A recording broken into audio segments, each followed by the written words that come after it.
draft. Now, last time we started off with the Malfurion ban. It did not help, as we see the Junkrat banned out this time. It's a fair ban always. I'd never hate a Junkrat ban, because it is a very strong hero when it comes to the late game. Yeah, I mean, Junkrat, especially when you're planning on going for something like Cassia again, or if you just basically want to have a more coordinated engage into those team fights, then you basically want to get rid of Junkrat, because he alone can disrupt your engages, your battle plans single-handedly, right? He drops a concussion mine, he drops the Riptire. Those are strong damage and, of course, dislocation tools. So yeah, getting rid of him is a strong way to go, that's for sure. And once again, they locked down the Stukov. Immediate response here, but with the Malfurion, they clearly don't want to lose it again. And the Genji just here for good measure. I think LLK had a fantastic game last time. I mean, the lack of Malfurion certainly did not seem to affect them in the last game. It is interesting that, in my opinion, that Stukov was prioritized so highly over Malfurion, considering it's the first section. Yeah. So Genji doing God's work in game number 1, especially the Dragon Claw I really liked, especially against the Cassia. You basically get close to her, you deal tons of magic damage with the Dragon's Claw, with your Shurikens and the Swift Strike in the first place, and Cassia is pretty much going to get brought down to 50-40% of her health.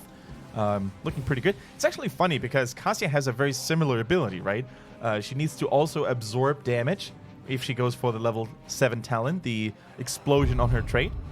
And after soaking up enough damage with her physical damage reduction, she can also explode in a circle around her. So I think in terms of design, those two abilities, or those two talents I should say, are actually very similar.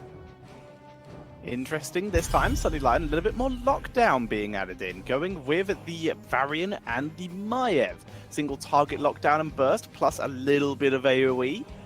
Bit more of a fan this time, and of course we already know Warden's Cage with the Lurking Arm is a very standard good setup combo. Yeah, looking really solid. The Varian has been doing work over the last few days in China.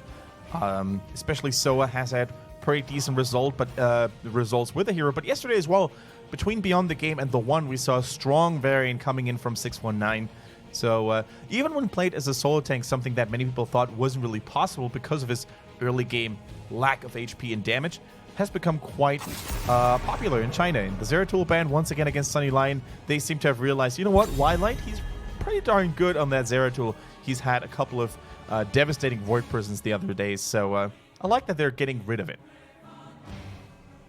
Yeah, the Zeratul removed it. Repeat of what they did last time as well. They like you said, they're trying to avoid that kind of game-changing heroic factor, and of course that burst backline damage in a relatively safe way. Wormhole's pretty decent.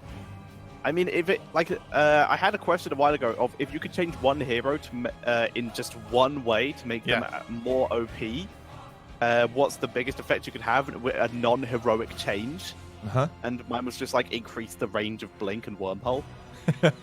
Sure, simple as that. Make it global. Blink, make Blink Swift Strike range, and Zeratul is suddenly almost unkillable. Do you remember back in 2017, I don't know exactly when it happened, but when Zeratul was actually a little bugged and he could blink all over the map? It was actually used during a tournament, Blink. I think. It wasn't Blink, it was MVP Black versus Virtus Pro at IEM Shenzhen. And basically it was Shadow Assault. Where basically what you would do is you'd activate Shadow Assault. This was used by Rich in the tournament. Which is a little iffy using a bug like that, but it's fine. Well, it's not, but that's for other people to decide. Up to that point, it was fine. They banned it after. Basically, it was super difficult to do, super funny to watch, and super cool, where basically you would activate Shadow Assault, charge to a minion, and then you would have to quick enough click on the minimap, and then right-click on another hero, an enemy hero elsewhere on the map, before your charge to that minion or mercenary ended. And the charge would then continue from the mercenary or minion you were going to that new hero. And that would basically allow you to, from top lane, charge straight down to bot lane at the charge speed, which was like 3-4 times mount speed. And then you have land environment and a player like Rich, who's really darn good at the game. And then you could see it do disastrous things for their opponents. And of course, after that, I think it was banned immediately. The ability, that is. Back when exactly Shadow that. Assault was still a thing. Now, of course, it's no longer in the game. Yep, now we have Might of the Nerezy, which is still pretty decent. As we see the Sonya and the Hanzo coming in here. Very open draft, saving their tank till last again at BTG. So here goes the Falstad, a hero that we haven't actually seen in quite some time in HGC China. And I do actually want to say this, Tetra. I think Falstad has successfully made the trip from the eastern regions, Korea and China, over to the western regions again, because he's seen a little bit of play there. And for the most part, Western players and teams were a little bit like, yeah, why is Falstad still getting picked? We don't really understand it.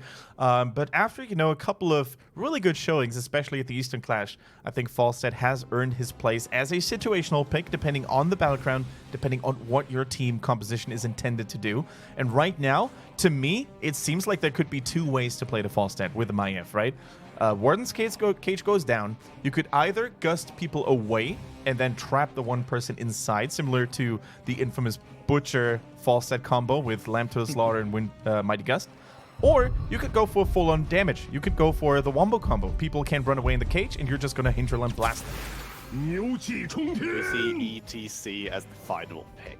So the Hinterland Blast one is pretty cool. Issue with that, Genji X strike, Sonya. I don't think Leap works through the wall. Like, it doesn't make her unstoppable, does it? Actually, it does. Yeah, you can jump through. That should be doable, yes. Yeah, because I'm pretty sure you can also, you can interrupt ETC mosh pits with it. So you don't start dancing midair. You're right. So, yeah, interesting. It's not just like a stunning dwarf toss, which it used to do back in the day. But, yeah, overall, I wouldn't mind seeing a Hinterland Blast, but I think Mighty Gust is going to be more useful against the Sonya and the ETC. Definitely true. Tychus, on the other hand, very much all in on that Odin. Great follow-up to the Warden's Cage. And this is when we get completely outplayed, and it's a containment disc. Have we ever seen it in HGC China? I'm not entirely sure. Nope. I don't think we have. Not in HGC China yet. But Containment Disc actually is a very interesting heroic ability. Of course, a much lower cooldown in the first place, but it can also affect only one enemy hero, and you have to time it and aim it super well, which in competitive play is not always a given chance. So, we're going to take a look at Beyond the Game again with 619 on that ETC. We're going to take a look at LLK as well. And the Hanzo Druid is playing Malfurion, dancing on the Genji, and Sonya is played by Lion. Together, they are Beyond the Game. And Sunny Lion on the right, Pow on Stukov, Jada on Tychus, Feed B on Falstad, Twilight on Maiev, and first is bringing out the Varian. All right, solo tank Varian once again being joined by a whole lot of damage, actually. And we see the combat tactician for Tychus. No dash at level 1. This is already an interesting choice. Yeah. So Speaking now, of interesting choices, Yeah? Wingman coming in.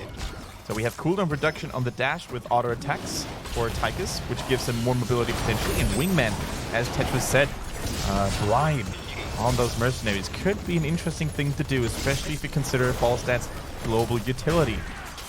I don't think I've ever seen Combat Tactician. I'm really glad you pointed that out. I'm super excited to see how well that works for him. Get that extra cooldown reduction. And the Wingman, who's this to target? I guess Genji could sort of deflect it, but not much. Oh, it's because he's solo lading. Ah, there we go. Yeah. He gets you more single target damage. Great dueling potential with that static shield later on. Means you can actually lane against Sonya without too many problems. I'm down. I'm digging it. Yeah, we've seen similar Falstad builds, of course, when set up against heroes like Malthael. And against Sonya, it should do the exact same trick here. Although, for his blood, Combat Tactician not being able to save him this one when he's silenced underneath, rooted underneath Malfurion's entangling roots. So, really good pickup here by Beyond the Game. Good engage and nice rotations, but Feedby should normally not have any bigger issues now fighting against Sly, especially since Sly didn't go for block, right? So, his auto attacks are not going to get deflected. The self-sustain, of course, is a little bit stronger as a result. Sunny Lion, they're trying to go for Merc camps. It's one of the few things. For some reason, solo laners are just almost always melee. Yeah. Which is why the fact Sonya is considered to have so few counters in the solo lane, like Malthael, and that's about it. But the fact is, anyone ranged is probably going to have a pretty reasonable lane against Sonya. So it is a situation of setting up for it first, looking to pressure 619, unable to do so for the moment. The tether not landing, so Jaina just drops damage onto Druid and onto 619 there. At first, eating those scatter arrows. He might die. No! The Sonic arrow would have actually landed, so if it weren't for the heal from Pao on Stukov, I think Varian would have been a goner in the most humiliating of ways, dying to a puny little arrow to the head. Now, Dancing trying to go for the first Dragonite of the game, trying to sneak it in, but Wildlight and Feedbeat are already here to save the day. The Power Slide is missing. Wildlight is trying to buy as much time with the Avatar of Vengeance. Feedbeat with a nice flight. Should be able to secure top shrine. They're going to get both, actually. So this is going to be a double channel now for Sunny Lion, putting the counter pressure on. Static Shield now here for Falstad. Remember, every time he bribes, his Lightning Rod does even more damage. So therefore, he can consistently rebuild this bribe status out, get a shield, get burst damage, and have a wonderful time. As the silence is good, the grenade holds 619 in it, but the damage is not enough. Even the Q from burst, not enough for the kill. And now with Genji wrapped around behind them, Hanzo and Genji, Shimada Brothers putting pressure onto the High King. Lovely route by Malfurion, and down goes not Wildlight, Fortune Sleep there, but by Genji picks up 2 kills and gets out. Dancing was just waiting patiently like a predator here to just wait for Varian's parry to be over, waiting for Mai's wall to be used, and he waited for all those escape mechanisms and used his Swift Strike after to get that clean, cutty double-triple kill here. Wonderfully done by Beyond the Game. They secure themselves a mighty early game lead once more. They take the Dragon Knight, and Genji and his men basically pave the way in the middle for exactly that play. Wonderfully done. Very nicely done indeed. Very impressive. As Feed B is just left up top lane to soak the experience and realize that Sonya is going to push in his lane if he's not careful. Oh my god! EDC wrapping all the way around. Feed B taking a really rapid route, going to try and fly, but Spear lands, Root lands. The Lightning Shield not able to keep him alive for the moment, and down he goes. Static Shield, sorry. Nothing seems to be working in Sunny Lion's favor right now. Not only did they lose a couple of members in the middle due to perfect Genji plays, but also that Sonya Spear being saved for the golden moment here to interrupt the Falstad flight was just marvelous, and already 2 levels ahead of their opponents. How much value can they get? Sonya keeping up the experience flow in the top lane, trying to push a little more. Falstad flying in right now. He, of course, still had the ability ready because it was just interrupted a few moments earlier. And already Beyond the Game, they're not really tunnel visioning too hard. They're not trying to take down a fort at all costs. They're splitting up. They're trying to get some towers down in the bottom as well. And if you look at it, they're just playing the map to the maximum efficiency. Nice dash. Taunt not landing though. Dancing a little bit too fast in this particular case. Sunny Lion moving on. We see the quarterback coming in for Tychus, not going with that extra physical armor to try and deal with a little bit of Sonya or Hanzo damage. So that's quite cool to see. Falstad's holding his level 7 talent for the moment. Yeah, that's interesting for sure. Let's see what it's going to be. Another change that is currently live on the PTR server, by the way, for Genji. Probably going to make a lot of people happy who don't necessarily enjoy playing against Genji in the first place. The overall range of Swift Strike is going to get reduced by 2. So instead of having a range of 14, it's now going to have a range of 12. That on top of the lack of Swift Strike resets after Dragon Blade takedowns, it's probably going to force a new playstyle onto Genji players altogether. Falstad. There's a mosh pit, by the way, as we see a big focus onto Varian here. Deflect, not the deflect, the parry is dropped, but not enough to keep him alive. But yeah, Falstad, this case going with the boomerang once again, not going for the charge strikes. The increased number of strikes and the increased range to allow him to dual Sonya a little bit more efficiently. Instead, going for more minion clear. Let's say he's going to be focusing on the mercenary side when he's alive again, because he just died. Focusing on the mercenary side of Wingman as opposed to the team fight zapping style. Yeah, Beyond the Game just really shows why they're considered to be on a different level right now. They just play the map like it's their playground. They basically take away everything that Sunny Lion could ever hope to get. No mercenaries are being picked for them. The entire map is painted blue. And although Sunny Lion played this quite well, you know, going for a deep invasion play, they could very well just get caught by 619. He was trying to go for a Pao, who was, of course, the target with least mobility available. Are they going to get him? No, the roots have been used. The power slide was just barely not long enough. So yeah, nice escape. Nice little success story here for Sunny Lion, stealing away the Siege Giant camp of their opponents. Yeah, and the fact is, The opposite is happening for BTG, though. That Bruiser Cap, Falstad has to spend so much time clearing this. It's going to easily allow for yet another Dragon Knight for BTG, and this one is going to be moving in for forts. The tower game is over. They're looking to try and take down big structures. Exactly. It's time to get some permanent damage done, right? Time to open the map, time to pave the way for future plays. Nice dodge here by Wildlight, using the Vault of the Wardens to dodge the punt of the Dragon Knight. And these Dragon Knights are getting unlocked so quickly after one another that the scaling hasn't actually taken place, right? There hasn't really been a spike in power level for the Dragon Knights just yet. They fall relatively quickly. Now, level 10 has been achieved for Sunnyline with a very greedy Falstad play. Doesn't get punished. I think he was trying to go for a gust into the enemy team's backline. He absolutely was. It's one of those really crazy, ambitious plays where we're behind, let's see. But usually that ends up happening at like your own keep area when the enemy's gone pretty deep. Yeah. This was at the middle of the map. They were looking to set up for a Warden's Cage. The Speed B is able to pull back. The Dragon Arrow gets completely whipped. The pressure from Burst working out here. They turn around, Taun's on dancing, but no one's even close to being in range. Burst, good shield wall there, keeping himself alive through Lai. Flailing swipe, keeping the disengage alive. Sunny Lion able to pull back through the Dragon Blade this time. Yeah, a couple of heroic abilities were whiffed, as you said. The Dragon's Arrow not really connecting. The Odin had been used as well super early to just deal with the Dragon Knight in the first place. Warden's Cage without effects, and the only thing that really looked good in that engagement was, of course, the Flailing Swipe to keep Sunnyline safe and sound. 619 is trying to scout the perimeter to make sure that Dancing won't get harassed while doing these Siege Dines. I don't think 619 wants to go for a play here aggressively. He just wants to bounce them back here. There we go. Nice face melt. And now with Varian going in a little deep, they could try to go for a Hiking Stormwind. The Gust pushing everyone out of the silence, but into a Warden's Cage as the pressure is being dropped, but no one is dying except for First, who has managed to get himself completely separated. The shield wall expires, and down he goes. Anti-synergy, it's synergy there as Genji gets a reset. And that was interesting. Like, the Gust into the Warden's Cage was good, but the Slurking Arm was already down. You already had value. Maybe just save that for later or drop the Warden's Cage first and don't Gust at all. BB seems to be the next target. They're trying to go for him. And Hanzo with a Stormbow to the max here, getting the kill. Wonderfully done. 619 now tanking the first couple of shots of that fort.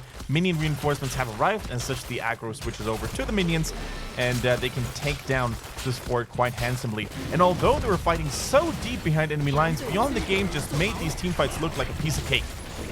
Good taunt damage, and the silence follow-up as well, but Tyke is too low, forced back, so not enough damage there to kill off Genji, and as such, kill count still 11-0. So no, they're getting close in terms of kills, but they so far have not been able to actually finish one. It's so hard for them to get those kills in the first place because 619 with a 4-level lead, so much difference in terms of raw stats altogether, is such a tanky, beefy cow. Then, of course, Genji dancing is on a complete different level today. He just refuses to get caught. He always seems to escape some way, somehow. Hanzo doesn't even have to expose himself. He's using his long range to the fullest. And Sonya's just being Sonya, you know, pretty hard to kill in general. So they show no signs of fear right now Beyond the Game. They are perfectly aware of the 2-talent lead at this point, 16-12 Tetcher. It's been a while since we've seen this much of a lead for one team. Even in HGC China, that is a very rare sight. Yeah, very unusual, but this is what we are seeing at the moment. As Pal was spotted there, but has already managed to force his way back to his team.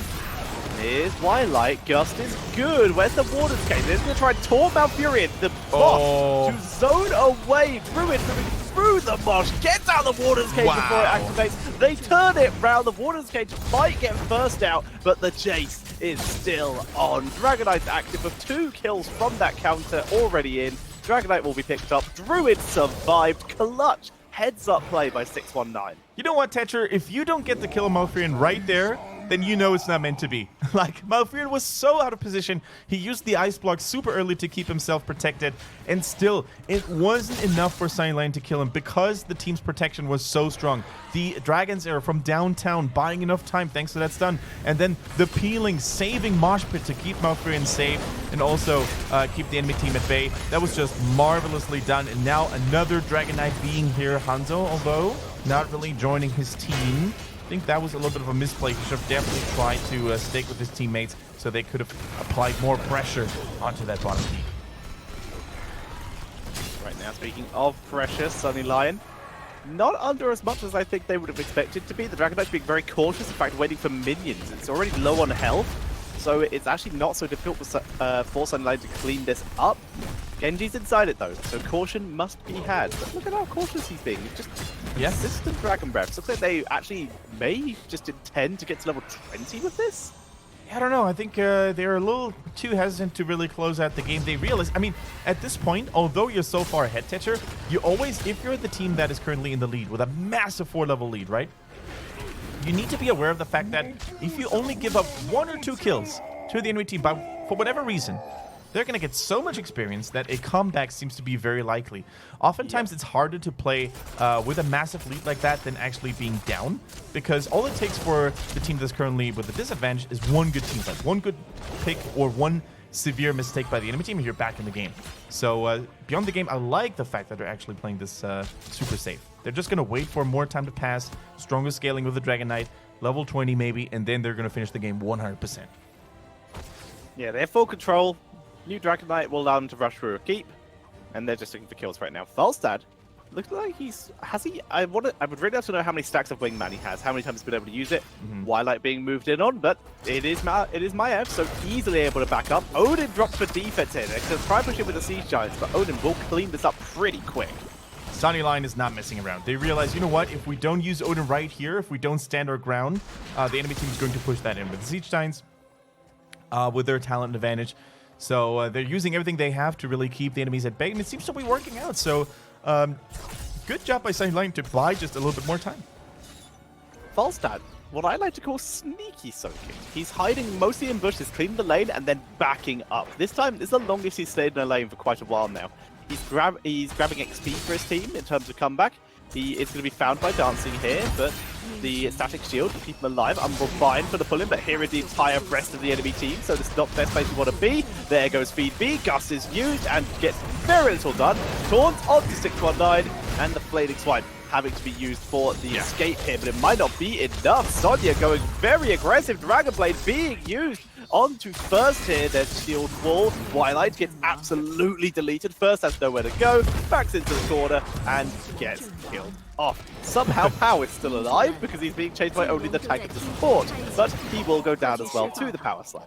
Yeah, fights were going down left, right, and center. Everywhere on the map we had isolated members of Sunny Lion trying to run for their lives, but of course it's really hard to outrun someone when they're 4 levels ahead and they have heroes like Genji and Hanzo who are just very good at chasing all together, and that seems to be yet another Dragon Knight. The perfect target is hopping inside, Lai going for it as the bruiser, as the melee flex going in. That should be a keep or 2 or maybe even the core, depending on how many members they're able to pick up right now. Here comes the Dragon Knights, putting the pressure onto the mid lane. How committed are they to this? Not very. Looks like bot lane is the lane of choice, which makes more sense. More mercenaries down here, far more value out of the pressure. Dragon Knights was on full health until the Odin did that. Odin takes a trip to the back of the base, and that gives the Dragon Knight a little bit of a buffer as it begins to burn through this keep. 619 in position as well. He did not use Mosh Pit in the last fight, so it might be available at this point. The cleanse is used. The latest cleanse by Mouth Fury. It has done this a lot of damage. Umbral Fine pulls him in. Falstad looks for the kill, but can't get it. The Swift Strike's too good, and Falstad is down. Yeah, Genji already back to full HP. Maiev gets kicked out of her own cage. That's how you deal with that.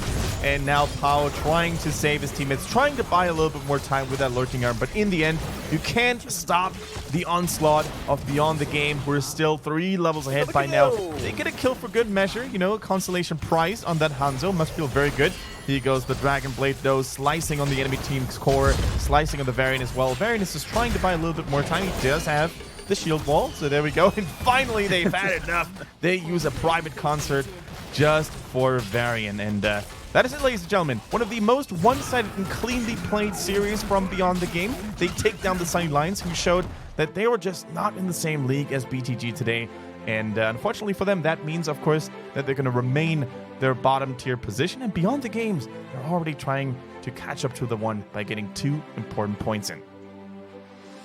They are very well played by Beyond Super the good. Game. In fact, with those 2 points, they are now ahead of the one. The fact is, though, the one, they still have a series to play against Soa, which will be our next series after the analysis and the break. But Sunny Lion